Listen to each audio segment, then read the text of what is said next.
External जो environment त्यसलाई हेरेरै त्यो किसिमको सोच हैन डेभलप हुने कुरा भयो। त्यो तपाईलाई चाहिँ कुन तवरले त्यो बाहिरको वातावरण त्यो परिवेशको चाहिँ कस्तो थियो? यसको लागि चाहिँ पहिलो कुरा त दुईटा कुरा हुन्छ यसमा। एउटा साइन्टिफिकल्ली के भन्छ भनेपछि हजुरको +2 गरिसक्ने बित्तिकै मान्छे त्यति मेच्योर्ड हुँदैन। त्यो मेच्योर्डनेस नभएको कारणले गर्दाखेरि साथीभाइको लयमा या जुन एउटा बाहिर विदेशको इन्भाइरोमेन्ट नेपालमा नपाएको अवस्था भएको हुनाले मान्छेहरू बाहिर जान धेरै युवाहरू इच्छुक हुनुहुन्छ। दोस्रो कुरा भनेपछि राजनीति स्तर छैन। स्तर भन्नको मतलब लेभल भन्न खोजे होइन कि स्टेबल छैन। स्टेबल नहुने बित्तिकै के हुन्छ भने चाहिँ क्लासेस हुन्छ। क्लासेस भनेको हजुरको कहिलेकाहीँ व्यापारमा के हुन्छ भनेपछि अब जस्तै मानव फर इक्जाम्पल XYZ मान्छेले एउटा चाहिँ बिजनेस इस्टाब्लिस गर्यो, उसको लगानी 10 देखि 15 लाख रुपियाँ लगायो। अब पोलिटिकल क्लासेस कति बेला हुन्छ भनेपछि जस्तै मानव फर इक्जाम्पल 1 महिनाको लागि बन्द भयो, नेपाल बन्द भयो, हाहाकार भयो या पेट्रोल सर्टेज भयो, के कारणले गर्दाखेरि उसले बिचारा 15 लाख रुपियाँ जुन लगानी लिएको हुन्छ नि त्यो पनि उठाउन उसले सक्दैन। भाडा तिर्नुपर्ने अलगै मार हुन्छ। त्यस पछाडि ऊ के हुन्छ भने चाहिँ बाहिरबाट पैसा ल्याएको ब्याज तिर्नु पनि हुन्छ। प्लस समाजले पनि उसलाई पहिलो व्यापार गरे हुनाले चाहिँ यो बढी जान्ने भएको थियो हैन। यो कारणले गर्दाखेरि यसले त डुबायो भन्ने हुन्छ। अहिलेको जुन धनगढीको र्यापिड ग्रोथ छ, जुन धनगढीको एकदम अहिलेभन्दा 5 वर्ष अगाडि धनगढीमा के पनि थिएन नि त, जुन तरिकाले र्यापिड ग्रोथ भइरहेको छ अबको 10 वर्षमा यदि युवाहरू जो पछाडि पर्नुभयो उनीहरू कहिले पनि अगाडि बढ्न सक्नु हुँदैन जस्तो मलाई फिल हुन्छ। किन फिल हुन्छ भनेपछि कम्पिट गर्न सक्दैन। किन कम्पिट गर्न सक्नु हुँदैन? अहिले हामीले जस्तै मानौ यही साइडको जग्गा हामीले लियौँ, यो जग्गाको भ्यालु 20 लाख हुन सक्छ। अबको 10 वर्षमा केही नभए पनि यो 2 करोड भन्दा माथि नाग्छ। त्यस्तो खालको र्यापिड भइरहेछ धनगढी। जो पिछडिन्छ पिछडिया हुन्छ। यो भनेको रेस हो। अहिले यो अबको 10 वर्ष भनेको धनगढीको लागि स्पेसली सुदूरपश्चिमको हब धनगढीको लागि रेस हो। अब 10 वर्षको पिरियडमा जो अगाडि बढ्यो, जसले काम गर्न सक्यो, जसले मेहनत गर्न सक्यो ऊ अगाडि पुग्छ। र भोलिको दिनमा फेरि अगाडि पुगिसक्नु भएको बाइचान्स पुगिसक्नु भएका साथीहरूले चाहिँ पछाडि भएका साथीहरूलाई जहिले पुलअप गर्नुपर्छ कि मजाले तान्नुपर्छ। यहाँ फेरि अब हाम्रो समाज त उयो हो नि पुसअप गरिदिन्छ है, त्यो चाहिँ कहिले पनि गर्नु हुँदैन। युथ साथीहरूलाई चाहिँ समाजमा पोजिटिभ चेन्जेस ल्याउने बित्तिकै समाज चेन्ज हुन्छ। समाज चेन्ज हुने बित्तिकै देश आफै परिवर्तन हुन्छ। त्यसैले आफूबाट सुरुवात गरौँ। इच एन्ड एभ्री इन्डिभिजुअलले चाहिँ मैले चाहिँ यो गर्नु हुँदैन है, मैले कसैलाई नराम्रो गर्नु हुँदैन है, मैले कसैलाई हाबी गर्नु हुँदैन है। यो होइन कि उड्नै नदिने होइन कि अग्रजहरूले, हाम्रा सिनियरहरूले, हाम्रा आमा बुवाहरूले छोराछोरीहरूलाई म भन्छु तपाईँलाई सबैभन्दा ठुलो एक्सपिरियन्स भनेको मान्छेले घुमेर सिक्छ। कतिले काम गरेर सिक्छ भन्छ नि, काम गरेर सिक्छ त्यो अभियसली सही कुरा। तर त्योभन्दा बढी म के भन्छु मान्छेले बाहिर घुमेर सिक्छ। बाहिर विभिन्न ठाउँहरूमा कहिले काहीँ घुम्ने, कहिले काहीँ घुम्ने, त्यहाँको एक्सपिरियन्स बटुल्ने। र दोस्रो कुरा भनेको सङ्घ संस्थाहरूसँग इच एन्ड एभ्री इन्डिभिजुअललाई म रिक्वेस्ट गर्छु कुनै पनि सङ्घ संस्थाहरू छ भने चाहिँ त्यसमा आबद्ध हुनुपर्ने जरुरी छ। त्यो सङ्घ संस्थाले के सिकाउँछ भनेपछि पहिलो कुरा तपाईँलाई बोल्न सिकाउँछ, दोस्रो कुरा तपाईँलाई समाज के हो भन्ने कुरा सिकाउँछ, तेस्रो कुरा तपाईँलाई तपाईँको इज्जत के हो भन्ने कुरा सिकाउँछ, चौथो कुरा तपाईँले बोल्न सक्ने क्यापेबिलिटी समाजलाई यो संस्थाहरूले बनाउँछ। अहिलेको सन्दर्भमा हेर्ने भने मैले अस्ति भर्खरै डेटा हेरेको थिएँ, इट्स अराउन्ड 16 देखि 17% युथहरू विदेश पलायन भएका छन्। अहिलेका युथ भनेका भोलिका दिनका बुढा हुन्। अब जुन युथ भने चाहिँ 16-17% जुन नेपाल सरकारको बजेट थियो त्यो बाहिर गएको हो कि रियलमा त्यसरी बुझ्नु पऱ्यो हामीले। 16-17% जुन बजेट छ नि सरकार निकायबाट, किनभने ती युवाहरूले नेपालमा काम गरेका भए आजको दिनमा 16-17% हाम्रै देशमा बस्थ्यो है। दोस्रो कुरा चाहिँ के छ भनेपछि अब म एउटा अस्ति भर्खर एउटा सानो आफै नै पर्सनली एउटा कार्यक्रममा गएको थिएँ। त्यो कार्यक्रममा विभिन्न सङ्घ संस्थाका मान्छेहरू आउनु भएको थियो। म संस्थाको नाम खुलाउन चाहँदैन। र त्यहाँ एउटा कुरा, सानो कुरा के भएको थियो भनेपछि अब यो हाम्रो सुदूरपश्चिममा चाहिँ लिके चुहावट, त्यहाँ एउटा नेपाल सरकारको कर्मचारी पनि आउनुभएको थियो। कसरी भएको छ, के कारणले भएको छ भन्दाखेरि कस्तो छ यहाँका जनताहरूले चाहिँ राम्रो पाउनु भएको छ कि छैन भन्ने कुरामा चाहिँ एकजना साथीले चाहिँ यो हाम्रो डोके बजारमा चाहिँ यो पेट्रोल हुन्छ नि पेट्रोल बेच्नुहुन्छ त्यहाँ चाहिँ कारवाही गर्नुपर्छ भन्ने कुरा लगाउनु है। अब कतिपय मान्छेलाई थाहा छ कि थाहा छैन, उहाँहरूले चाहिँ आफ्नो आय आर्जनको लागि गर्ने हो, बाध्यतापूर्वक छ नि त, किनभने आइबिआरडी त्यति टाढा छ, त्यो बिचमा पेट्रोल पम्प छैन होइन। त्यो अहिलेको व्यवसाय होइन, त्यो धेरै पहिलादेखिको व्यवसाय। अब साथीभाइहरूले, अब यङ साथीभाइहरूले मेन फोकस गर्नुपर्ने के कुरामा भन्छु भने यो बोतलमा जो नेपाली आदरणीय श्रोता दर्शकबिन नमस्कार अनि स्वागत छ कार्यक्रम प्रभात विमर्शको दशैं विशेष श्रृङ्खला उद्योग व्यवसायमा दोस्रो पुस्तामा उपस्थित छु म पदम। प्रविधिबाट साथ दिँदै हुनुहुन्छ आरडीजी र छोटुजीले। आज पनि तपाईँहरूसँग हामी 38 देखि 39 बिचको 1 घण्टाको समयमा लगभग कुराकानी गर्नेछौँ। दिनेश एफएम 93.8 मेगाहर्जको मार्फत भने त्यसै गरेर दिनेश खबरको अफिसियल फेसबुक पेजको मार्फत लाइभ हुनेछौँ। हाम्रो पात्रो लगायतका एप्सहरूबाट पनि तपाईँहरू यो कार्यक्रम संसारभरि नै लाइभ सुन्न सक्नुहुन्छ। आज पहिलो दिनमा छौँ उद्योग व्यवसायमा दोस्रो पुस्ता यो प्रभात विमर्शको दशैं विशेष श्रृङ्खलाको र हामी थोरै हामी कार्यक्रमलाई कसरी अबको दिनमा अगाडि बढाउँछौँ तपाईँलाई जानकारी गराउँछु। त्यसपछि आजका हाम्रा अतिथिको विषयमा तपाईँलाई म जानकारी गराउनेछु। हामी सबैलाई थाहा छ एउटा समाज गतिशील छ र समाजलाई गतिशील बनाउनका लागि हरेक गतिविधिहरू आवश्यक पर्छन्। त्यसमध्येको एउटा गतिविधि आर्थिक गतिविधि पनि हो र आर्थिक गतिविधिलाई हामीले जति महत्त्वका साथ र जति व्यवस्थित बनाउने प्रयास गर्छौँ समाज त्यति नै अग्रगामी बन्दै जान्छ र विकासशील हुँदै जान्छ।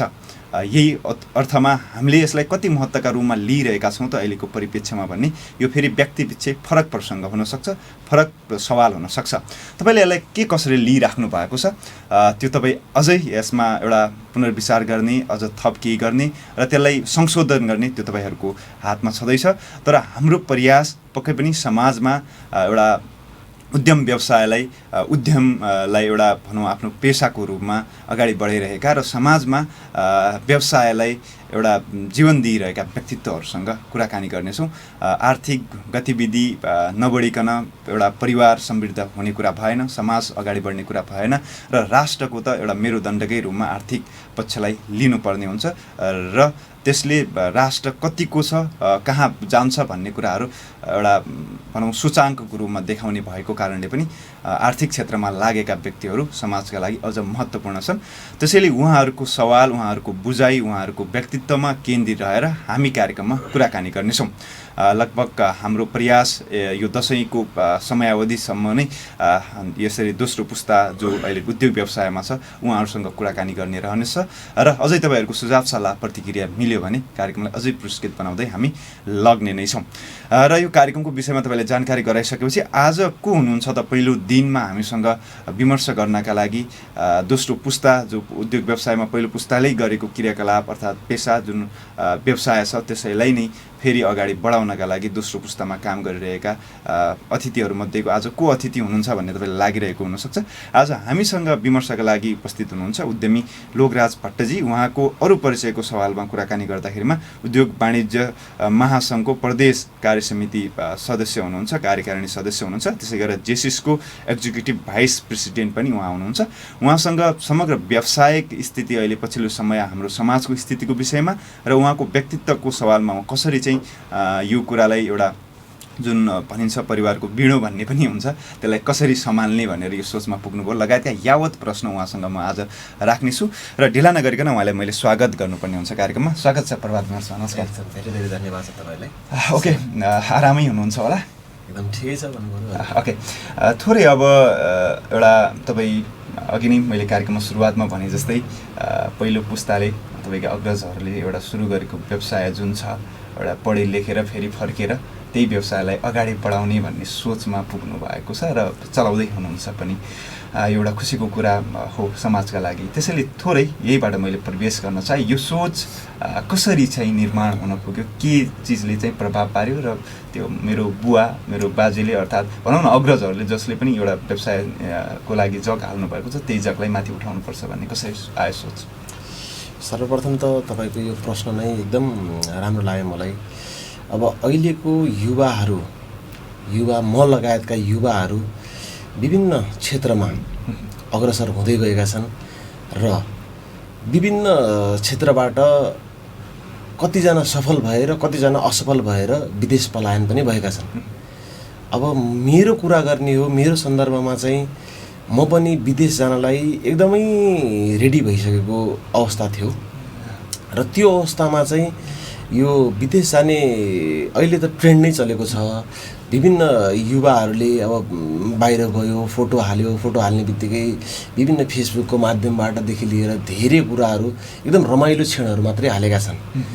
त्यो देख्दाखेरि मलाई पनि जाउँ लागेको थियो साँच्चै नै भन्नुपर्दाखेरि। त्यस पछाडि यो जाने नजाने, किनभने त्यो उमेर कस्तो हुन्छ भनेपछि हामीले डिसिजन लिन सक्दैनौँ। त्यो उमेरमा चाहिँ सबैभन्दा पहिला चाहिँ गार्जेनहरूको धेरै ठुलो रोल हुन्छ। यदि गार्जेनले ल ठिकै छ तेरो लाइफ हो त आफ्नो हिसाबले जा भन्न खोज्नुहुन्छ भनेपछि अभियसली जो मान्छे पनि नेपालबाट चाहिँ विदेश जान्छ, हामी जस्तो युवाहरू। अब गार्जेनले नै एउटा खालको यस्तो गर्नुपर्छ, यो गर्नुपर्छ, ल ठिकै छ, किनभने त्यो उमेरमा चाहिँ हामी परिपक्व भएको हुँदैनौँ। त्यो कारणले गर्दाखेरि गार्जेनले एउटा गाइडलाइन चाहिँ देखाइदिनुपर्छ र यसरी नेपालमा तैँले यो गरिदिनुपर्छ, तिमीले यो गर्नुपर्छ। यो कारणले भएपछि चाहिँ मान्छेहरू बस्छ। अनि अलिकति जब उमेर परिपक्व हुँदै जान्छ त्यसपछि के हुन्छ भनेपछि देशको माया, आफ्नो कामको मायादेखि लिएर सबै कुरा उसलाई आफै अनुभव हुँदै जान्छ। मेरो पनि एक्ज्याक्टली पोइन्ट त्यही भएको। मलाई पनि फर्स्टमा जाने रहर थियो, तर अब गार्जियन लेभलमा एउटा कुरा गरिसकेपछि मलाई व्यापारमा अलिकति प्रवेश गराइसकेपछि पहिला मलाई पनि मतलब हुँदैन थियो। व्यापारको आफ्नो तरिकाले गर्थेँ, त्यसपछि घुम्ने टाइममा म घुम्न जान्थेँ। पछि बिस्तारै के हुँदो रहेछ भनेपछि वर्कको लोड बढ्दै जाँदो रहेछ, कामको लोड प्रेसर बढ्दै जाँदाखेरि के हुन्छ भनेपछि अनि जस्तै मैले कुनै ठाउँबाट सामान ल्याइरहेको छु, मगाइरहेको छु फ्याक्ट्रीबाट भनेपछि ती फ्याक्ट्रीवालाहरूले डिरेक्टली मलाई फोन गर्छ। त्यो गर्दा के हुन्छ भनेपछि मान्छे प्रेसराइज हुन्छ। ल मैले त उहाँ पैसा तिर्नुपर्ने छ भनेपछि काममा डुबेको उसलाई थाहा नै हुँदैन कि। त्यो गर्दाखेरि कस्तो हुन्छ भनेपछि एउटा उसले आफ्नो पोइन्ट नै टर्निङ पोइन्ट भन्छ नि त। व्यापारमा त्यो हिसाबले म छिरेको एउटा रोमान्टिक एक किसिमको भनौँ न, अहिलेको पछिल्लो पुस्तालाई सबैलाई भनौँ न सहज तरिकाले यता आफ्नो देशमा अथवा समाजमा त्यो किसिमको वातावरणै छन् नै भन्ने त्यो किसिमको भान छ। गहन प्रश्न पनि भनौँ न, एउटा किसिमको तपाईँले आफ्नो कुराकानी राखिरहँदा एउटा प्रश्न उठेको जस्तो मलाई महसुस भयो। देशमा सकिँदैन भन्ने किसिमको यहाँ वातावरणै छैन, विदेशै जाउँ त्यहीँ केही गरौँ भन्ने किसिमको भावना भनौँ न, एउटा उमेर जो हुन्छ त्यसमा आउँदो रहेछ भन्ने किसिमको कुराकानी भयो। त्यो चाहिँ किन, के कारणहरू अब त्यो फेजमा भनौँ न तपाईँमा त्यो सोच आउँदाखेरिमा एउटा हुन्छ नि एक्सटर्नल जो इन्भाइरोमेन्ट त्यसलाई हेरेरै त्यो किसिमको सोच होइन डेभलप हुने कुरा भयो। त्यो तपाईँलाई चाहिँ कुन तवरले त्यो बाहिरको वातावरण त्यो परिवेशको चाहिँ कस्तो थियो? यसको लागि चाहिँ पहिलो कुरा त दुईवटा कुरा हुन्छ यसमा। एउटा साइन्टिफिकल्ली के भन्छ भनेपछि हजुरको +2 गरिसक्ने बित्तिकै मान्छे त्यति मेच्योर्ड हुँदैन। त्यो मेच्योर्डनेस नभएको कारणले गर्दाखेरि साथीभाइको लयमा या जुन एउटा बाहिर विदेशको इन्भाइरोमेन्ट नेपालमा नपाएको अवस्था भएको हुनाले मान्छेहरू बाहिर जान धेरै युवाहरू इच्छुक हुनुहुन्छ। दोस्रो कुरा भनेपछि राजनीति स्तर छैन। स्तर भन्नको मतलब लेभल भन्न खोजे होइन कि स्ट्याबल छैन। स्ट्याबल नहुने बित्तिकै के हुन्छ भने चाहिँ क्लासेस हुन्छ। क्लासेस भनेको हजुरको कहिलेकाहीँ व्यापारमा के हुन्छ भनेपछि अब जस्तै मानव फर इक्जाम्पल XYZ मान्छेले एउटा चाहिँ बिजनेस इस्टाब्लिस गर्यो, उसको लगानी 10 देखि 15 लाख रुपियाँ उसले लगायो। अब पोलिटिकल क्लासेस कति बेला हुन्छ भनेपछि जस्तै मानव फर इक्जाम्पल 1 महिनाको लागि बन्द भयो, नेपाल बन्द भयो, हाहाकार भयो या पेट्रोल सर्टेज भयो, के कारणले गर्दाखेरि उसले बिचारा 15 लाख रुपियाँ जुन लगानी लिएको हुन्छ नि त्यो पनि उठाउन उसले सक्दैन, भाडा तिर्नुपर्ने अलगै मार हुन्छ। त्यस पछाडि ऊ के हुन्छ भने चाहिँ बाहिरबाट पैसा ल्याएको ब्याज तिर्नु पनि हुन्छ, प्लस समाजले पनि उसलाई पहिलो व्यापार गरे हुनाले चाहिँ यो बढी जान्ने भएको थियो होइन। यो कारणले गर्दाखेरि यसले त डुबायो भन्ने हुन्छ। त्यसपछि मानसिकता के हुन्छ मान्छेको भने चाहिँ मैले मेरै समाजमा मलाई डुबायो भन्ने भनिसकेपछि बरु समाजभन्दा म टाढा जान्छु, 2 पैसा कमाउँछु, राम्रो जिन्दगी बाँच्छु भन्ने हिसाबले म्याक्सिमम मान्छेहरू बाहिर गइरहेको अवस्था देखेको छ। र कतिका कारण अब पारिवारिक कारण पनि हुनसक्छ, कतिले अब एकदम यहाँ जति एफोर्ट लगाएर त्यो अनुसारको रिटर्न नपाए पनि हुनसक्छन्। तर म्याक्सिममली मैले देखेको भनेको अब सपोर्ट कस्तो कि समाजै हाम्रो कस्तो छ भनेपछि सपोर्टै गर्दैन कि। यो समाज कस्तो छ भनेपछि मैले के बिगारेँ भनेपछि मेरो घरभन्दा बढी टेन्सन अर्काको घरवालालाई छ कि त्यो कारणले गर्दाखेरि पनि युवाहरू डिमोरलाइज हुने म्याक्सिमम चान्सेस हरेक क्षेत्रमा, व्यापारिक क्षेत्र मात्रै होइन हरेक क्षेत्रमा चाहिँ जबसम्म तपाईँले अर्कोलाई पुस गर्नु हुँदैन तबसम्म त्यो मान्छे अगाडि बढ्दैन। हाम्रो ठ्याक्क समाज उल्टो छ। कसैले नराम्रो काम गर्ने या कसैले सानो कुरा बिगार्यो भन्ने बित्तिकै यो त यस्तो हो, यो त यस्तो हो, यो त यस्तो हो भन्ने बित्तिकै त्यो मान्छे आफै डिमोरलाइज हुन्छ। मान्छे जहिले पनि एउटा मान्छेको इनर भोइस हुन्छ कि समाजले जति भन्दाखेरि पनि इनर भोइस मर्नु हुँदैन। एउटा युवा भइसकेपछि इनर यो मतलब फेरि यो होइन कि महिलाहरूको होइन भन्न खोजा होइन कि युवा भन्दाको युवामा सबैमा पर्यो होइन। युवामा एउटा के हुनुपर्छ भनेपछि कसैले के भनेपछि पनि उसलाई भन्दैछ भनेपछि त्यो कम्तीमा पृष्ठ गराउनुपर्छ। एउटा युवा भइसकेपछि कम्तीमा त्यो कुरा पृष्ठ गराउनुपर्छ। मैले यो गर्न खोजेको हो तर यो भएको हो भनेर समाजलाई चिनाउन सक्नुपर्छ। युवाको पनि कर्तव्य हो। तर समाजको कर्तव्य के हो भनेपछि यदि युवाले साँच्चीकै बिगार गरेको छ भने पनि समाजले उसलाई एउटा पोजिटिभ कुरा सिकाइदिनुपर्छ र तिमीले यो पहिलो मिस्टेक भएको अब त्यही गर्नु हुँदैन भन्ने खालको गरिदिने बित्तिकै के हुन्छ भने चाहिँ युवामा एउटा सकारात्मक कुराहरूदेखि लिएर सकारात्मक सोचहरू आउँछ। त्यो गर्दाखेरि एउटा सबै खालको एउटा हुन्छ नि त्यो सानो एउटा जडा मात्रै हो कि त्यो जडाले कस्ता राम्रा हाँगाहरू कस्ता राम्रा फलहरू फल्छन् त्यो अब हुन्छ त्यो कल्पना नै गर्न सकिँदैन कि त्यस्तो राम्रो फलहरू फल्छ। यसको मतलब त्यो समयमा जतिखेर तपाईँले विदेशको एउटा किसिमको भूत चढ्यो अर्थात् बाहिरै जानुपर्छ भन्ने किसिमको जो एउटा सोच आयो त्यो सोच आउनुको पछाडिको कारण यी समस्याहरू जो अहिले तपाईँले भन्नुभयो यस्तो किसिमको छ हाम्रो समाज भन्ने सवालले बढी चाहिँ खोज्यो है।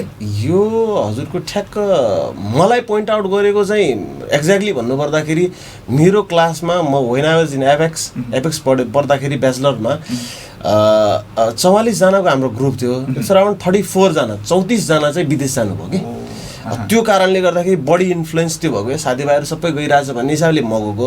तर मैले इन जेनरलको कुरा गरेँ हो अहिले सबैको इन जेनरलमा चाहिँ मैले त्यो देखेको हो। मेरो पर्टिकुलरमा चाहिँ मेरो साथीभाइ 34 जना त्यहाँ जानुभएको हुनाले चाहिँ मलाई जाने उमेर समूह आफ्नो सर्कलको त्यो स्थितिको कारणले र एउटा सुरुमै अघि तपाईँले यो व्यवसाय प्रवेश कसरी गर्नुभयो भन्ने मेरो सवालमा दिएको जवाफबाट एउटा अर्को विषयवस्तु उठान गर्न खोजेँ मैले।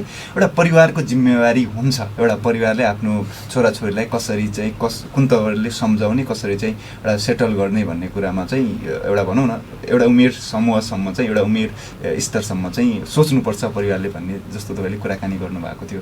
कस्तो अपेक्षा हुँदो रहेछ एउटा भनौँ न अब आमा बुवाहरूले एउटा पेसा कसै न हरेकको भनौँ न पेसा एउटा आबद्ध हुनुहुन्छ छोराले पनि यसैमा लागोस् भन्ने पनि लगभग भनौँ अधिकांश पेसाकर्मीहरूको त्यो इच्छा पनि हुन्छ। तर उहाँहरूले एउटा छोरालाई त्यही तरिकाले चाहिँ एउटा गार्जियनको भूमिका निभाउनका लागि कस्तो किसिमको मनस्थिति तपाईँहरूमा युथहरूमा खासमा हामीहरू युथहरूमा चाहिँ हुने रहेछ तपाईँको सवाल तपाईँको बुझाइबाट मैले यो जवाफ दिन चाहेँ। धन्यवाद। सर्वप्रथम त यो विषयलाई म अझ दुई तरिकाले हजुरलाई भन्न चाहन्छु।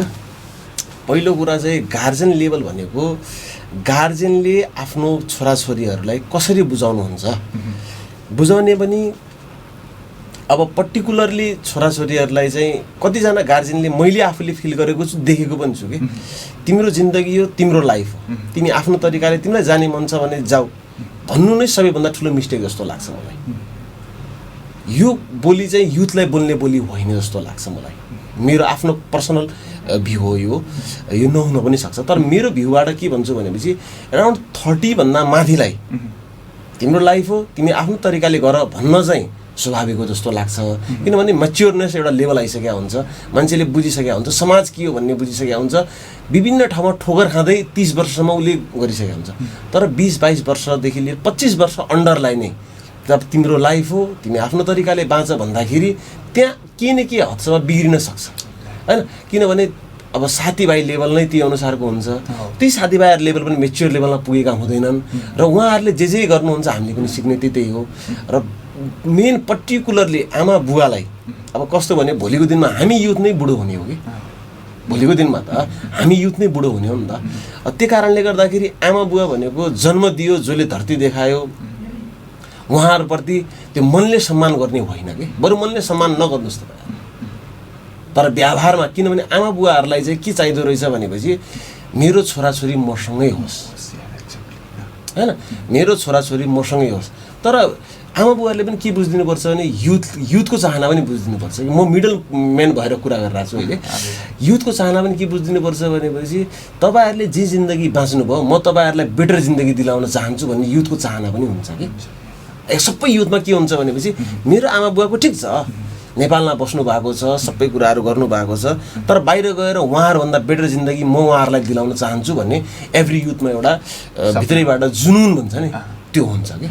अब त्यो गर्दाखेरि क्ल्यास कहाँ हुन्छ भनेपछि अब आमा बुवाहरू यो सोसाइटीमा यत्रो वर्ष बसिसक्नुभयो, डिरेक्टली उहाँहरू विदेश गएर पनि सेटल नहुन सक्ने।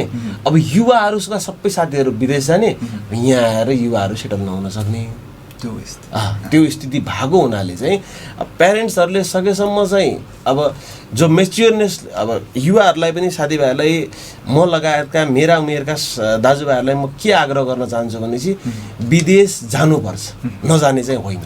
विदेश जानुपर्छ। विदेश जाने भनेको म्याक्स भएपछि 1 महिना 2 महिना 6 महिना 1 वर्ष 2 वर्ष 5 वर्ष। त्यस पछाडि के हुन्छ भने चाहिँ उहाँबाट आइसकेको सबै कलेक्सनहरू, उहाँबाट collection in the sense money मात्रै होइन, इकोनोमी मात्रै होइन, उहाँबाट सबै कुराहरू सिक्ने कुराहरू, ज्ञान लिने कुराहरू, नलेजका कुराहरू उहाँबाट ल्याएर आफ्नै देशमा बरु सानो पसल खोल्ने, पानको पसल खोल्ने, स्टार्टिङ गर्ने, बिजनेस गर्ने, स्टार्ट चाहिँ बिजनेस गर्नै पर्छ। बिजनेस भनेको देशको मेरुदण्ड जहाँबाट सरकारले कर लिन्छ हैन। त्यो बिजनेस अब युथ अहिलेको सन्दर्भमा हेर्ने भने मैले अस्ति भर्खरै डेटा हेरेको थिएँ, इट्स अराउन्ड 16 देखि 17% युथहरू विदेश पलायन भएका छन्। अहिलेका युथ भनेका भोलिका दिनका बुढा हुन्। अब जुन युथ भने चाहिँ 16-17% जुन नेपाल सरकारको बजेट थियो त्यो बाहिर गएको हो कि रियलमा। त्यसरी बुझ्नु पऱ्यो हामीले। 16-17% जुन बजेट छ नि सरकार निकायबाट, किनभने ती युवाहरूले नेपालमा काम गरेका भए आजको दिनमा 16-17% हाम्रै देशमा बस्थ्यो है। दोस्रो कुरा चाहिँ के छ भनेपछि अब म एउटा अस्ति भर्खर एउटा सानो आफै नै पर्सनली एउटा कार्यक्रममा गएको थिएँ। त्यो कार्यक्रममा विभिन्न सङ्घ संस्थाका मान्छेहरू आउनु भएको थियो। म संस्थाको नाम खुलाउन चाहँदैन। र त्यहाँ एउटा कुरा सानो कुरा के भएको थियो भनेपछि अब यो हाम्रो सुदूरपश्चिममा चाहिँ लिके चुहावट, त्यहाँ एउटा नेपाल सरकारको कर्मचारी पनि आउनुभएको थियो। कसरी भएको छ, के कारणले भएको छ भन्दाखेरि कस्तो छ यहाँका जनताहरूले चाहिँ राम्रो पाउनु भएको छ कि छैन भन्ने कुरामा चाहिँ एकजना साथीले चाहिँ यो हाम्रो डोके बजारमा चाहिँ यो पेट्रोल हुन्छ नि, पेट्रोल बेच्नुहुन्छ, त्यहाँ चाहिँ कारवाही गर्नुपर्छ भन्ने कुरा लगाउनु है। अब कतिपय मान्छेलाई थाहा छ कि थाहा छैन, उहाँहरूले चाहिँ आफ्नो आय आर्जनको लागि गर्ने हो, बाध्यतापूर्वक छ नि त। किनभने आइबिआरडी त्यति टाढा छ, त्यो बिचमा पेट्रोल पम्प छैन हैन। त्यो अहिलेको व्यवसाय होइन, त्यो धेरै पहिलादेखिको व्यवसाय। अब साथीभाइहरूले, अब यङ साथीभाइहरूले मेन फोकस गर्नुपर्ने के कुरामा भन्छु भने यो बोतलमा जो नेपाल सरकारको आँखा गएको छ त्यही अगाडि भन्सार कार्यालय छ। भन्सार कार्यालयको अब तपाईँ मिडियाकर्मी साथीहरू कहिले काहीँ जानु होला एकचोटि, त्यो रिपोर्टिङहरू हुन्छ, त्यहाँ एकचोटि जानु होला। मैले भन्दाखेरि पनि तपाईँहरूको पनि एउटा कर्तव्य हो, सही कुराहरू चाहिँ सञ्चार माध्यमबाट पुगाइदिनुपर्छ। तपाईँहरूले पनि एकचोटि जानु होला। भन्सारको हालत के छ, मान्छेहरूले कति कर तिर्दाखेरि सबै डकुमेन्टहरू राम्रो ल्याउँदाखेरि, रिपोर्टहरू सबै 100% सही ल्याउँदाखेरि पनि मान्छेहरूले पैसा तिरिराख्नु परेको छ। अनि त्यो अल्टिमेटली जाने कहाँ हो त, कस्टमरमा त हो नि त। कस्टमर भनेको को त, भोलिको दिन तपाईँ हामी नै हो। म कुनै ठाउँको कुनै प्रडक्टको मैले बेचिरहेको होला, तर अरू प्रडक्ट त मैले कन्ज्युम गर्नुपर्छ नि त। त्यो कारणले गर्दाखेरि यो चाहिँ अब सरकारले भन्ने कि स्थानीय तहले भन्ने कि हामीहरूकै गल्ती भन्ने कि, किनभने हामीले देखिरहेको छौँ, हामीले आज उठाइरहेको छैनौँ। जे भयो नि एउटा ल्याकिङ चाहिँ छ, यो एउटा जुन सही ट्र्याकतिर गइराख्नु पर्ने हो हाम्रो सोसाइटी त्यतिर चाहिँ छैन भन्न खोजे जस्तो लाग्यो। ओके, ठिक छ। जस्तो अब एउटा अपेक्षा एउटा हुन्छ पढे लेखेको युथहरू नेपालमा नबस्न सक्ने स्थिति भनेर होइन, समय समयमा एउटा हुन्छ। र एउटा अर्को कुरा त अघि तपाईँले तथ्याङ्क कुरा गरिरहँदाखेरिमा पनि 40-50 वर्ष भएपछि त हाम्रो देश फेरि बुढाहरूको देश हुन्छ, अहिले त युवाहरूको देश छ भन्ने पनि अब तथ्याङ्कहरूले भनिरहेछ। त्यो हुनाले अब देशमा युवाहरू बस्ने स्थिति निर्माण गर्नका लागि एउटा जो अघिल्लो पुस्ता छ त्यसको पनि एउटा भूमिका रहन्छ नै, कसरी चाहिँ यहाँ सेटल गराउने एउटा जो तपाईँले भने जस्तै। र थोरै अब तपाईँको मैले एउटा औपचारिक शिक्षातिर जोडिन चाहे, तपाईँको औपचारिक शिक्षा चाहिँ एउटा भनौँ न फर्मल एजुकेसनको स्थिति चाहिँ के हो अब, किनकि पढे लेखेको युवा व्यवसायमा आयो भने केही न केही चेन्ज हुन्छ, केही न केही फरक हुन्छ भन्ने भनौँ न एउटा अरू बुझाइ बढी ब्राउड भन्छ नि, ह्युज बुझाइ नभएको भए पनि एउटा सामान्य कमन सेन्सले पनि बुझ्ने स्थिति रहन्छ। त्यसैले तपाईँको फर्मल एजुकेसनको बारेमा बुझ्न चाहन्छु। मैले चाहिँ मेरो एसएलसी ग्रेजुएट चाहिँ मैले धनगढीबाट नै गरेँ, सिद्धार्थ शिशु सदन भनेर हाम्रो एलएन चोकमा छ, त्यहाँबाट गरेँ। त्यसपछि +2 चाहिँ मैले बानेश्वरमा एस कलेज अफ म्यानेजमेन्ट छ, +2 त्यहाँबाट गरेर ब्याचलर्स र मास्टर्स चाहिँ मैले एपेक्स कलेज बाट बानेश्वरमै छ एपेक्स कलेज, त्यहाँबाट सकाएर लगभग यो धनगढीमा आएर व्यापार गर्न आएको झन्डै 5-6 वर्ष जति भयो। र व्यापार गर्दा गर्दै आउने क्रममा चाहिँ अब हजुरले अघि नै भन्नुभयो प्यारेन्ट्स अब बुढा र यङको कुरा गर्नुभयो, त्यसमा अलिकति थप जोड्न चाहेँ मैले। अब युथहरूले नै सबै कुरा गर्ने हो भन्ने पनि छैन है, किनभनेपछि बुढाहरू भन्दाखेरि अलिकति नराम्रो सुन्न सक्छ, हामीभन्दा अग्रजहरू, हामीभन्दा सिनियरहरू, उहाँहरू भनेको एक्सपिरियन्सको खानी हो, उहाँहरू भनेको एक्सपिरियन्सको खानी हो। हामीमा त्यो एक्सपिरियन्स कहिले पनि आउँदैन। युथहरूमा जब हामी बुढो हुन्छौँ तब त्यो एक्सपिरियन्स आउँछ, तर युथहरूमा चाहिँ एउटा कुरा के हुन्छ भने जोस जाँगर आँट हुन्छ। जस्तै म एउटा 30-32 वर्षको युवा छु भने मैले ब्याङ्कबाट अन्धाधुन लोन निकाल्न सक्ने मेरो आँट हुन्छ, मेरो क्षमता हुन्छ। तर एउटा 60 वर्ष 65 वर्ष 70 वर्षको अग्रजले चाहिँ त्यो निकाल्न आँट गर्नु हुँदैन, किनभने चाहिँ एजले पनि साथ दिँदैन, मेन्टलले पनि साथ दिँदैन। त्यसैले अग्रजको सल्लाह लिएर युथहरूले अगाडि बढ्नुपर्छ भन्ने मेरो चाहना। अग्रजै नचाहिने भन्ने होइन, फेरि अग्रज चाहिन्छ। तर यहाँ मैले म्याक्सिमम् ठाउँमा के देखेँ भनेपछि ल तपाईँहरू युथ हो भनेपछि ल 50 जनाको सिट छ भनेपछि युथमा 4-5 जना आउनुहोस् न त भन्ने खालको, 8-10 जना आउनुहोस् न भन्ने खालको। मेरो भनाइ के हो भनेपछि ल तपाईँहरू सिनियर हुनुहुन्छ, तपाईँहरू अग्रज हुनुहुन्छ भनेपछि सकेसम्म 50-50, किनभने एक्सपिरियन्स चाहियो, काम गर्ने मान्छे पनि चाहियो, ऊर्जा र त्यो एउटा अनुभवको समीक्षा चाहिँ एक्ज्याक्टली दुईटै पावर, नेगेटिभ र पोजिटिभ पावर दुईटै आउनु पर्यो नि त, अनि पो काम हुन्छ त। एउटा जस्तै युथ मात्रै 40% या के भन्यो सिनियर मात्रै 40%, युथ मात्रै 60% भन्ने पनि चाहना होइन। एक्सपिरियन्स भएको मान्छे चाहिन्छ, किनभने लिड गर्ने मान्छे चाहियो, डिरेक्सन देखाउने मान्छे त चाहियो नि त। त्यो कारणले एक्सपिरियन्स मान्छेको पनि जरुरत हुन्छ र साथसाथमा युथहरूको पनि जरुरत हुन्छ। अहिलेको परिप्रेक्ष्यमा अहिले त करेन्टली युथहरू म्याक्सिमम ठाउँबाट आउनै पर्छ। के कारणले भनेपछि पहिलो कुरा चाहिँ अहिलेको जमानामा म तपाईँलाई युथ आउनुपर्ने रिजन भनिदिन्छु। पहिलो कुरा चाहिँ टेक्नोलोजी, किनभने पहिलाको टेक्नोलोजी के थियो भनेपछि पहिलाको टेक्नोलोजी अग्रजहरू र हामीहरू त्यति बेला न मोबाइलको साधन थियो, न फेसबुक, न बढीभन्दा बढी भने त्यो टाइपराइटर, एक्ज्याक्टली ई-कमर्स थिएन त्यति बेला। अहिलेको युथहरू किन आउनुपर्छ भनेपछि उनीहरूले वर्ल्ड यही रुमभित्र बसेर हामीले वर्ल्ड देख्न सक्छौँ कि होइन। यो कुरा चाहिँ हाम्रो अग्रजहरूले 100% अग्रजहरू र 5% अग्रज बाहेक कसैलाई पनि सकिँदैन। एक्ज्याक्टली होइन। उहाँहरूले के हुन्छ अब यो भन्नुको अर्थात् यो होइन कि फेरि अग्रजहरूलाई के नआउने भन्ने होइन कि, तर यो के हो भनेपछि टेक्नोलोजी अहिलेका युथहरूले बढी जानेका छन् र अहिलेको जमाना भनेको भारी बोकेर एकदमै मेहनत गरेर खाने जमाना होइन, दिमागले खाने जमाना। युथले दिमाग अहिले म्याक्सिमम मान्छेहरू सेयरमा लागेका छन्, तपाईँले विचार गर्नुभएको छ। सेयर पनि एउटा हिसाबले दिमाग हो कि होइन।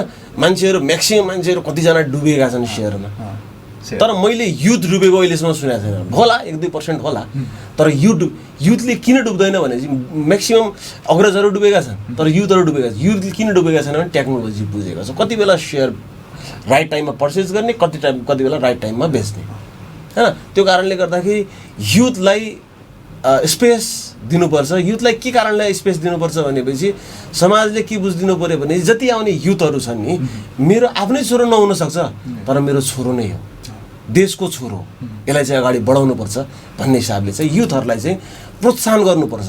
कति बेलासम्म प्रोत्साहन गर्ने भने चाहिँ 30 वर्षभन्दा मुनिलाई प्रोत्साहन गर्नुपर्छ।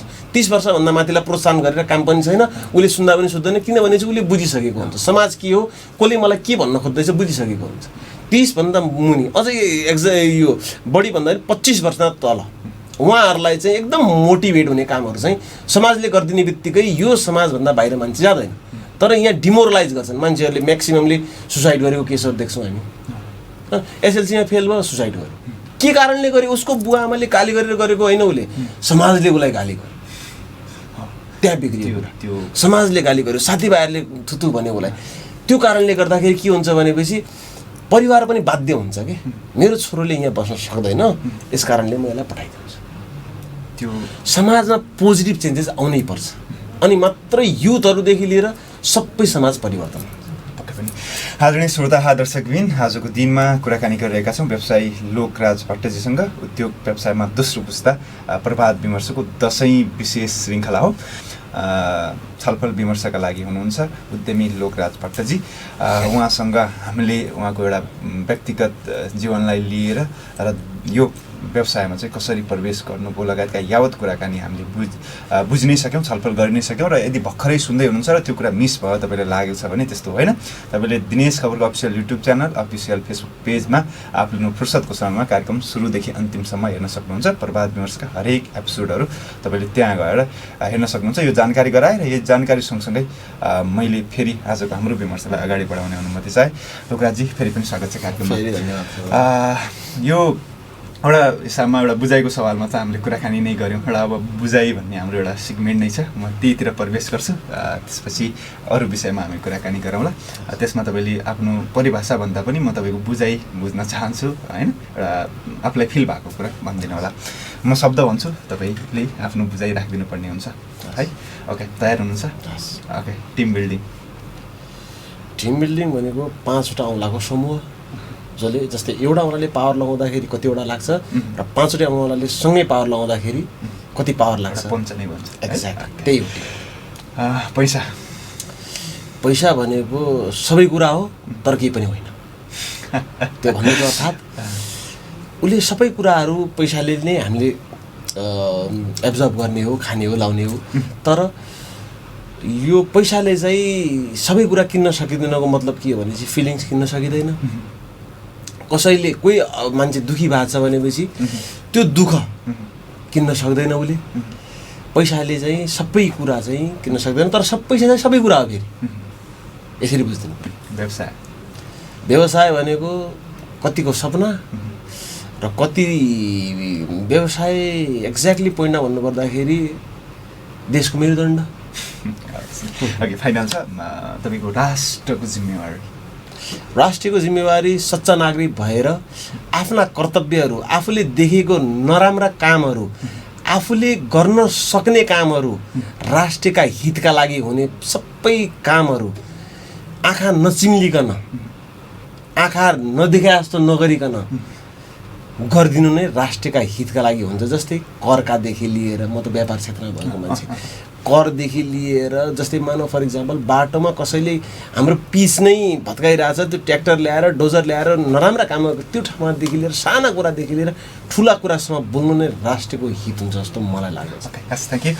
ओके, फेरि अब हामी यहीतिर हाम्रो विमर्शमै प्रवेश गर्न चाहेँ मैले। अब एउटा अहिले पछिल्लो समय जो अघि हाम्रो कार्यक्रमको शीर्षकै पनि छ उद्योग व्यवसायमा दोस्रो पुस्ता भनेर, अघिल्लो पुस्ताले गरिरहेको क्रियाकलाप के होहरूलाई चाहिँ तपाईँले ह्यान्डओभर गर्नुभएको छ, आफूले चाहिँ एउटा जिम्मेवारी लिएर त्यसलाई अगाडि बढाउनु भएको छ, र के चाहिँ थप तपाईँले भनौँ न अन्त उद्योग पेसा व्यवसाय नै हो होइन, त्यही पनि अब के त्यसमा थप्ने भन्ने सवालमा तपाईँको बारेमा आम श्रोता दर्शकहरूलाई त्यो किसिमको जिज्ञासा हुनसक्छ, त्यो राख्नका लागि अनुरोध गरेँ।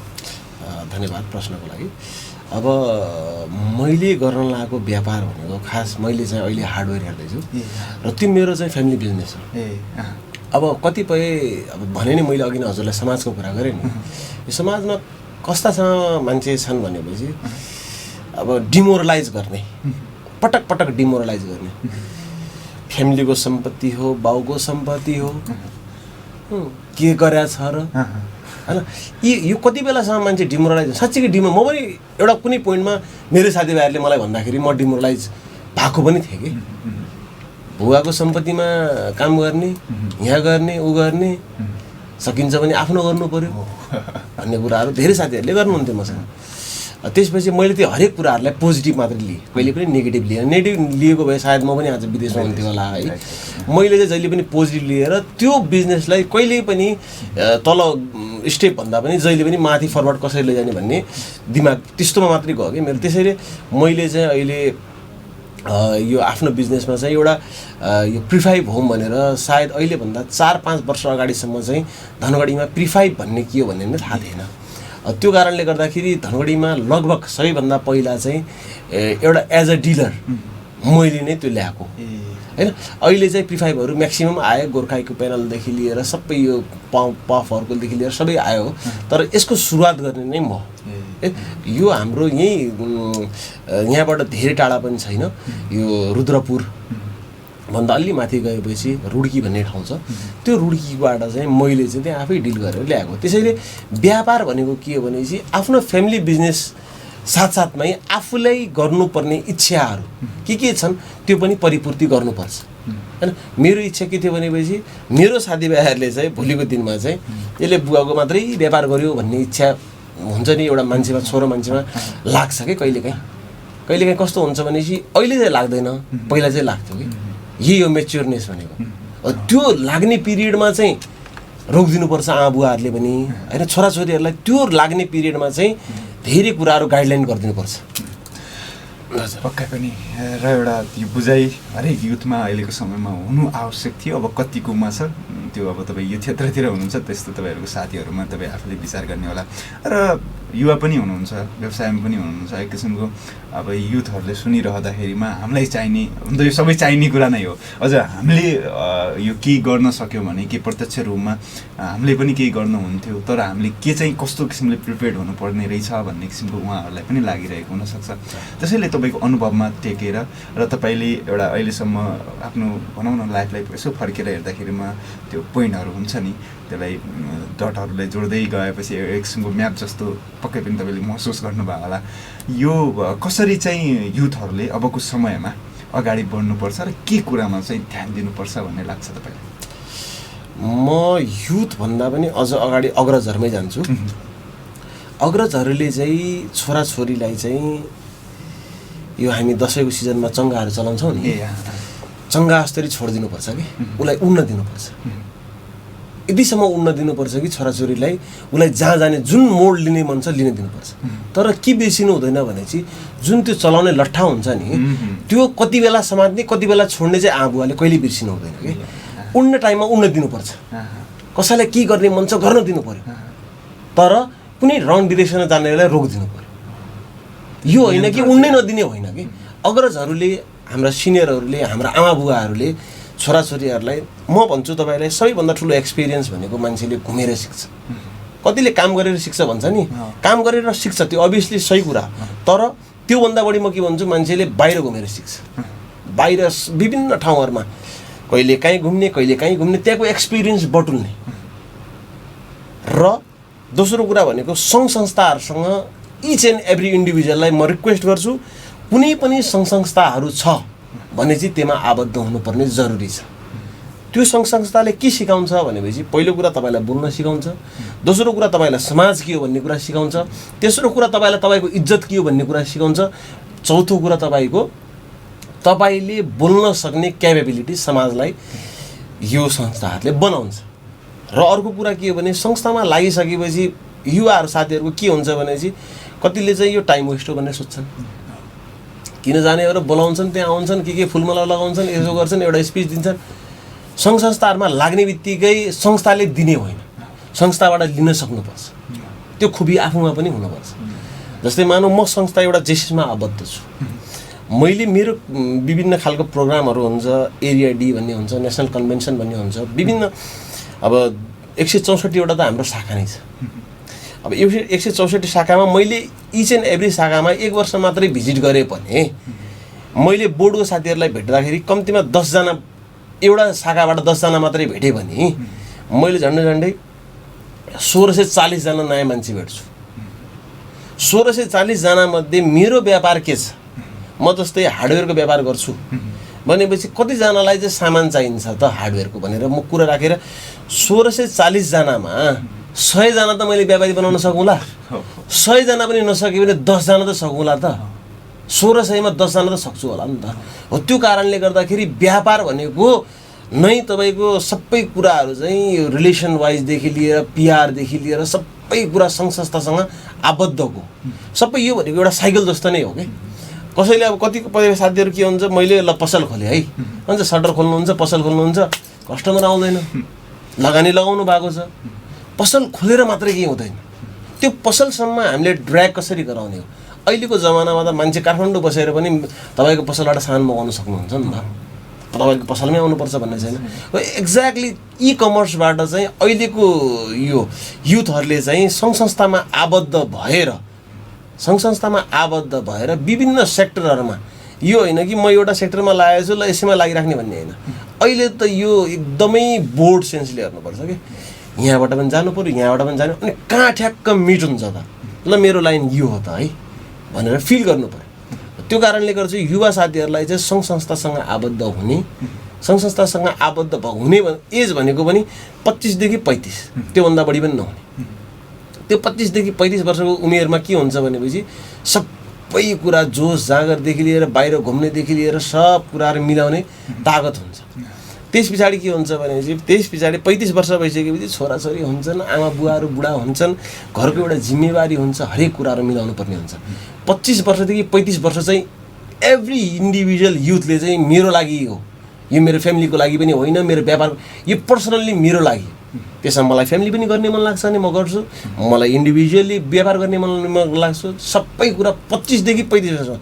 अहिलेको जुन धनगढीको ऱ्यापिड ग्रोथ छ, जुन धनगढीको एकदम अहिलेभन्दा 5 वर्ष अगाडि धनगढीमा के पनि थिएन नि त, जुन तरिकाले ऱ्यापिड ग्रोथ भइरहेको छ, अबको 10 वर्षमा यदि युवाहरू जो पछाडि पर्नुभयो उनीहरू कहिले पनि अगाडि बढ्न सक्नु हुँदैन जस्तो मलाई फिल हुन्छ। किन फिल हुन्छ भनेपछि कम्पिट गर्न सक्दैनौँ। किन कम्पिट गर्न सक्नु हुँदैन? अहिले हामीले जस्तै मानौँ यही साइडको जग्गा हामीले लियौँ, यो जग्गाको भ्यालु 20 लाख हुनसक्छ। अबको 10 वर्षमा केही नभए पनि यो 2 करोडभन्दा माथि नाग्छ। त्यस्तो खालको ऱ्यापिड भइरहेछ धनगढी। जो पिछडिन्छ पिछडिया हुन्छ। यो भनेको रेस हो। अहिले यो अबको 10 वर्ष भनेको धनगढीको लागि स्पेसली सुदूरपश्चिमको हब धनगढीको लागि रेस हो। अब 10 वर्षको पिरियडमा जो अगाडि बढ्यो, जसले काम गर्न सक्यो, जसले मेहनत गर्न सक्यो, ऊ अगाडि पुग्छ। र भोलिको दिनमा फेरि अगाडि पुगिसक्नु भएको, बाइचान्स पुगिसक्नु भएका साथीहरूले चाहिँ पछाडि भएका साथीहरूलाई जहिले पुलअप गर्नुपर्छ कि मजाले तान्नुपर्छ। यहाँ फेरि अब हाम्रो समाज त उयो हो नि, पुसअप गरिदिन्छ है, त्यो चाहिँ कहिले पनि गर्नु हुँदैन। युथ साथीहरूलाई चाहिँ समाजमा पोजिटिभ चेन्जेस ल्याउने बित्तिकै समाज चेन्ज हुन्छ, समाज चेन्ज हुने बित्तिकै देश आफै परिवर्तन हुन्छ। त्यसैले आफूबाट सुरुवात गरौँ। इच एन्ड एभ्री इन्डिभिजुअलले चाहिँ मैले चाहिँ यो गर्नु हुँदैन है, मैले कसैलाई नराम्रो गर्नु हुँदैन है, मैले कसैलाई हाबी गर्नु हुँदैन है, तर आफ्नो काम पर्फेक्टली गरेपछि सबै कुरा राम्रो हुन्छ। कति राम्रो तरिकाले बोल्नुहुन्छ। एउटा अघि तपाईँले गजबको बिम्ब प्रयोग गर्नुभयो कि त्यो बिम्ब एउटा भनौँ न हरेक युथहरूले बुझ्नुपर्ने र अझ अग्रजहरूले बुझ्नुपर्ने त्यो चङ्गाको वाला बिम्ब, त्यो चङ्गाको प्रयोग गरेको होला खुब मजाको लाग्यो। लगभग अन्तिमतिर छौँ, केही अझ समग्रताका विषयमा कुराकानी गरौँला। 1-2 प्रश्नहरू तपाईँलाई म राख्ने नै छु। तर त्योभन्दा पहिला त्यस्तो लाइफमा अब हुन्छ नि एउटा पिरियडमा एउटा कसैलाई बढी नै अब्जर्भ गर्ने होइन, कसैबाट बढी नै प्रेरणा लिने त्यस्तो किसिमको हरेकको लाइफमा हुन्छ नि। तपाईँको त्यस्तो कुनै आइडियल पर्सन त्यसरी कसैबाट एकदम प्रभावित भएको भन्ने त्यस्तो छ? अब सबैभन्दा पहिलो फेरि आउँछ अग्रजको कुरा, सबैभन्दा पहिला परिवार नै हो कि। हामीले सबैभन्दा पहिला जन्मिने बित्तिकै देख्ने आमा बुवालाई नै हो है। आमा बुवाले ग्रुमिङ कसरी गराएको छ, कसरी बच्चालाई हुर्काएको छ। मेरो प्रेरणाको स्रोत भनेको नै मेरो बुवा हुनुहुन्छ। बुवाबाट धेरै कुराहरू सिक्न मिलेको छ मलाई। मलाई अहिले पनि याद छ, म जब काठमाडौँबाट आफ्नो ग्रेजुएसन सकाएर धनगढी आएँ, मलाई फर्स्टमा अब किनभने मलाई त्यो गर्नु जरुरी पनि थिएन, बट हि लिड्स मी। उहाँले मलाई जबरजस्ती चाहिँ त्यो फाइल पन्चिङदेखि लिएर यो चेकबुकमा यो गरेर तैँले आफै ब्याङ्कमा गएर साँटेर आउनुपर्छदेखि लिएर साना साना कुराहरू कि यी कुराहरू सिकाउनु। मैले नगर्न पनि सक्थेँ, अकाउन्टेन्ट हुनुहुन्थ्यो होइन, उहाँले गर्न सक्नुहुन्थ्यो, तर बुवाले मलाई इन्डिभिजुअली ग्रुमिङ गराउनु भयो कि तिमीले यो कुरा सिक्नुपर्छ। तिमीले कसैलाई चलाउनु छ भनेपछि तिमीले त पहिला सिक्नु पर्यो नि त, अनि पो अरूलाई चलाउन सक्छौ भन्ने एउटा यो प्रेरणा चाहिँ जहिले पनि मेरो दिमागमा रहिरहन्छ कि। यो प्रेरणा किन क्लिक हुन्छ भनेपछि त्यो कुरा रियल पनि हो। मैले कसैलाई चलाउनु छ भनेपछि त्यो कुरामा आफू त विज्ञ हुनु पर्यो नि। त्यो पहिलो प्रेरणा चाहिँ मेरो बुवा नै हुनुहुन्छ होइन। दोस्रो प्रेरणा भनेको अब यो समाजै हो। यो समाजका पनि केही व्यक्तिहरू छन्। अब यहाँ व्यक्तिहरूको नाम लिँदाखेरि फेरि ठ्याक्क अब एउटाको लिँदाखेरि अर्कोको छुट्न सक्छ होइन। अब टाइम पिरियड पनि हाम्रो सानो छ, त्यसैले मसँग जोडिएका एउटा व्यक्ति विशेष मात्रै जान खोजेको थिएँ, तपाईँले भनि नै सक्नुभयो तपाईँको हजुरको आफ्नै पिताबाट चाहिँ प्रभावित भएको भन्ने थियो। र अन्तिममा छौँ, अब युथहरूलाई तपाईँले दिनुपर्ने सन्देश र एउटा आग्रह जो छ त्यो त राखि नै सक्नुभयो र केही कुराहरू हामीले कुराकानी गर्दा गर्दै पनि छुटिसक्या होला नि होइन। अझ हामी कुनै दोस्रो बसाइमा पक्कै पनि यो कुराकानी गरौँला नै। र अन्तिममा तपाईँको आग्रह अहिले हाम्रो श्रोता दर्शकहरू जो सुनिरहनु भएको छ, हेरिरहनु भएको छ, उहाँहरूलाई भन्नुपर्ने र के तपाईँलाई आजको कार्यक्रमबाट मैले यो भन्नै पर्ने थियो, यो मिस गर्नुहुन्न भन्ने लागेको विषय छ भने त्यो पनि राख्नका लागि अनुरोध गरेँ। यी दुईवटा विषयमा एकैचोटि तपाईँबाट जवाब मागेँ। हस्, धन्यवाद। अब कार्यक्रमको अन्तिममा पनि आइसकेको छु। धेरै लामो टाइम नभएको हुनाले चाहिँ सम्पूर्ण यो शुभ प्रभावमा सम्पूर्ण दर्शकहरू जसले सुनिराख्नु भएको छ उहाँहरूलाई यो जुन दसैँको उपलक्ष्यमा कार्यक्रम गर्नुभएको छ यहाँहरूलाई धन्यवाद दिँदै श्रोताबिनहरूलाई दसैँको शुभकामना पनि दिन्छु। र साथै आउने जुन युवा पिँढीहरू हुनुहुन्छ उहाँहरूलाई चाहिँ केही पनि नयाँ गर्नुहोस्। धनगढी भन्दा पनि हाम्रो यो समाजमा केही पनि नयाँ गर्नुहोस्। नयाँ भनेको आविष्कार हुनेछ, तपाईँहरूको लागि एउटा प्रेरणाको स्रोत हुनेछ। तपाईँहरू सँगसँगैका लागि अरू आउने युवाहरू पिँढीका लागि पनि त्यो प्रेरणाको स्रोत हुनेछ। आउने युवाहरूले चाहिँ केही नभए पनि नयाँ कामहरू, नयाँ टेक्नोलोजीहरू, नयाँ फर्मेसनहरू र जस्तै पुरानै काम गर्नुहुन्छ भनेपछि पनि त्यो कामलाई चाहिँ नयाँ तरिकाले गर्नुहोस्, सो द्याट हामी यो समाजमा एउटा छुट्टै पहिचान बनाएर बसौँ। कुनै काम हाम्रो बुवाहरूले गर्नुभएको छ, अग्रजहरूले गर्नुभएको छ भने चाहिँ त्यही काम गर्नुपर्छ भन्ने पनि होइन, त्यही काम गर्नु हुँदैन भन्ने पनि होइन। त्यही कामलाई हामीले मोडिफाई गरेर पनि गर्न सक्छौँ होइन। त्यो सन्देश म दिन चाहन्छु। र साथै अब जति पनि युवाहरू हुनुहुन्छ, जति पनि एक्टिभ युवा भनेको सक्रिय जो हुनुहुन्छ, युवा त युवा पनि हुनुहुन्छ कतिजना, तर सक्रिय हुनुहुँदैन। जति पनि सक्रिय युवा हुनुहुन्छ तपाईँहरू चाहिँ भोलिको दिन भनेको तपाईँ मात्रै होइन, म पनि, म लगायत हामी सम्पूर्ण भनेको देशको मेरुदण्ड, ब्याकबोन हो हामीहरूले चाहिँ हाम्रो गर्नुपर्ने कर्तव्य, चाहे आफ्नो आमा बुवाको लागि होस्, चाहे समाजको लागि होस्, चाहे आफ्नै साथीभाइहरूको लागि होस्, सबैको लागि चाहिँ जहिले पनि पोजिटिभ वेमा हेरिदिनु होला, जहिले पनि पोजिटिभ वेमा सोचिदिनु होला। तपाईँको एउटा सानो, तपाईँ एउटा इन्डिभिजुअलले मैले गरेर के हुन्छ जस्तो लागेको होला तपाईँहरूलाई, तपाईँ एउटाले मात्रै सुरुवात गरिदिनुहोस्। अब तपाईँले एउटाले सुरुवात गरिसकेपछि हेर्नु होला 1-2 वर्षमा पुरा समाज परिवर्तन हुन्छ र आउने 5 वर्षमा पुरा देश परिवर्तन हुन्छ तपाईँ एकजना इन्डिभिजुअलले गर्दाखेरि। त्यसले तपाईँहरू सम्पूर्ण अग्रजदेखि लिएर युथदेखि लिएर सबैमा पोजिटिभ थिङ्किङ चाहिँ राखिदिनु होला भन्ने आफ्नो 2 शब्द यहीँ राख्दैछु। र तपाईँहरूले यहाँ बोलाइदिनु भयो, मलाई आफ्नो कुराहरू राख्ने मौका दिइदिनु भयो, एउटा सम्मान दिइदिनु भयो। त्यसैले तपाईँहरूप्रति पनि, दिनेश खबरप्रति पनि धेरै सम्मान व्यक्त गर्दै तपाईँहरूलाई पनि दसैँको अग्रिम शुभकामनाको साथ म पनि बिदा हुन्छु। हस्, धेरै धेरै धन्यवाद दिनेश खबर, दिनेश एफएमका लागि समय उपलब्ध गराइदिनु भयो। आदरणीय श्रोता तथा दर्शकबिन, आजको दिनमा हामीले कुराकानी गऱ्यौँ उद्यमी लोकराज भट्टसँग। उहाँको अरू परिचयको कुराकानी गर्दाखेरिमा उद्योग वाणिज्य महासङ्घको प्रदेश कार्यकारिणी सदस्य हुनुहुन्छ, त्यसै गरेर चाहिँ जेसिसको एक्जिक्युटिभ भाइस प्रेसिडेन्ट हुनुहुन्छ धनगढीको। उहाँसँग हामीले धेरै विषयहरूमा कुराकानी गर्ने प्रयास गऱ्यौँ। एउटा उहाँको बुझाइको स्थितिको सवालमा, उहाँको व्यवसायमा परिवेशको सवालमा र समग्र हाम्रो युवा पुस्ताहरूको एउटा स्थितिको सवालमा र हामीले गर्नुपर्ने कुराहरूमा हामीले विमर्श गर्ने प्रयास आजको दिनमा गऱ्यौँ। तपाईँहरूलाई आजको कार्यक्रम के कस्तो लाग्यो, तपाईँहरूको सुझाव सल्लाह प्रतिक्रियाको अपेक्षा गरेँ। एउटा नयाँ गर्ने प्रयास हामी पनि गरिरहेका छौँ। यसमा तपाईँहरूले सुझाव सल्लाह दिनुभयो र हामीलाई अगाडि बढ्नका लागि उत्प्रेरणा दिनुभयो भने पक्कै पनि हामी अझ केही फरक गर्ने पक्कै सक्षम हुनेछौँ भन्ने मैले अन्तिमतिर यो अनुरोध पनि गरेँ। अहिलेसम्म कार्यक्रम हेरेर सुनेर साथ दिनुभयो, यसको लागि तपाईँलाई धेरै धेरै धन्यवाद भन्नुपर्छ। र प्रविधिबाट पनि साथ दिनुभयो आरडीजी र छोटुजी, उहाँहरूप्रति पनि आभार प्रकट गर्दै आजको कार्यक्रम प्रभात विमर्शबाट भने मैले पनि बिदा माग्नुपर्ने हुन्छ।